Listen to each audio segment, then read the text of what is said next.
हाके साहेब, तुमचा एक video viral झालाय आणि त्या व्हिडिओमधून आता वेगवेगळ्या चर्चा, टीका टिप्पणी होते. काय यामागे आहे तुमचं, याची सत्यता काय?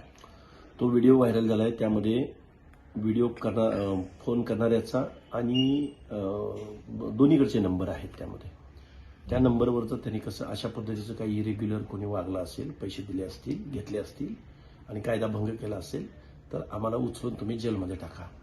कारण आम्ही ओबीसीची चळवळ उभी करतोय, महाराष्ट्रात रात्रंदिवस पळतोय, मेळावे आंदोलनं करतोय आणि काही लोक उदार अंतकरणानं आम्हाला कोणी 5,000 10,000 रुपये देत आहे आणि असं तुम्हाला आम्हाला पैसे द्यायचे म्हणायचं आणि रेकॉर्डिंग करायचं आणि ते व्हायरल करायचं. हा फक्त बदनामी आणि हे आंदोलन थांबवण्याचा हे कट कारस्थान आहे. याच्या पलीकडे मी या व्हिडिओला जास्त किंमत देत नाही. कोण असेल याच्या पाठीमागे? तुम्हाला माहिती आहे ना, कित्येक दिवसापासून हल्ले होत आहेत, वेगवेगळे आरोप होत आहेत. माझ्या ओबीसी बांधवांना माझी हात जोडून विनंती आहे की ओबीसीचा आवाज उठवला, ओबीसीच्या आरक्षणाच्या बाजूने बोललो म्हणून हा जर बदनामीचं किंवा षडयंत्र असेल तर याला लक्ष्मण हाके घाबरणारा नाही, थांबणारा नाही.